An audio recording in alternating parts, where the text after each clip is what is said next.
సిద్ధార్థరెడ్డి గారిని పైరెడ్డి సిద్ధార్థరెడ్డి గారు వచ్చి మాట్లాడాల్సిందిగా కోరుతూ ఉన్నాం.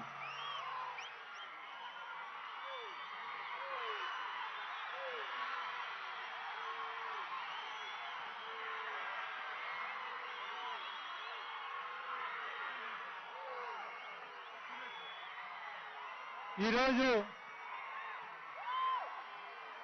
వికేంద్రీకరణకు మద్దతుగా కర్నూలులో ఏర్పాటు చేసినటువంటి ఈ రాయలసీమ గర్జనకు ఇచ్చేసినటువంటి వేదిక మీద ఉన్న పెద్దలకు, జేఏసీ సభ్యులకు, విద్యార్థులకు, మహిళలకు, కర్నూలు జిల్లా ప్రజలకు అందరికీ ముందుగా నా హృదయపూర్వక నమస్కారాలు తెలియజేసుకుంటున్నాను.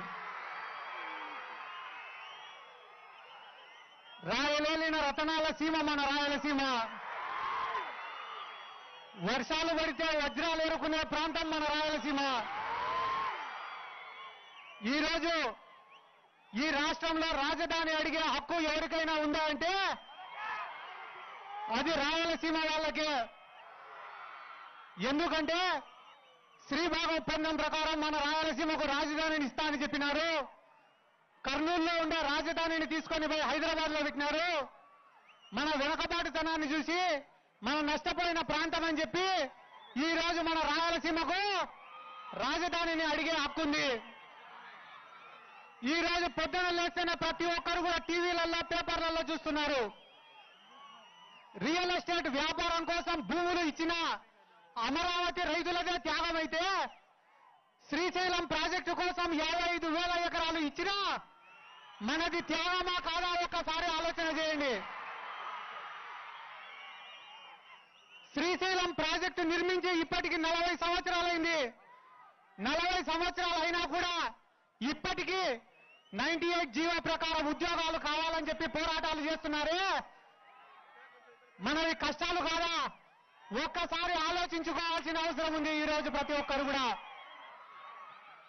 ఈ రోజు రాయలసీమకు ద్రోహం చేసిన వ్యక్తి ఎవరైనా ఉన్నారంటే అది నారా చంద్రబాబు నాయుడు మాత్రమే. జీవో నెంబర్ 69 తీసుకొని వచ్చి రాయలసీమ రైతాంగం పొట్టగొట్టింది నారా చంద్రబాబు నాయుడు. జీవో నెంబర్ 120 తీసుకొని వచ్చి రాయలసీమలోని విద్యార్థుల పొట్టగొట్టింది నారా చంద్రబాబు నాయుడు. అనంతపురంలో ఎయిమ్స్ ని, all India institute of medical sciences ని అనంతపురంలో నిర్మించకుండా మంగళగిరికి తరలించి అనంతపురం జిల్లా ప్రజలను మోసం చేసింది ఇదే నారా చంద్రబాబు నాయుడు. సార్, రాయలసీమ ప్రజలతో గాని, రాయలసీమ ప్రజా ప్రతినిధులతో గాని, రాయలసీమ మేధావులతో గాని చర్చించకుండా ఇదే చంద్రబాబు నాయుడు గారు అమరావతిలో రాజధానిని పెట్టి రాయలసీమ ప్రజల గొంతు కోసినాడు. సార్, ఇదే నారా చంద్రబాబు నాయుడు. కాబట్టి రాయలసీమ ప్రజలు ఏ రకంగా బుద్ధి చెప్పాలా? మొన్న జరిగిన ఎన్నికల్లో 52 అసెంబ్లీ స్థానాలుంటే 49 అసెంబ్లీ స్థానాలలో ఈ చంద్రబాబు నాయుడిని ఓడగొట్టినారు.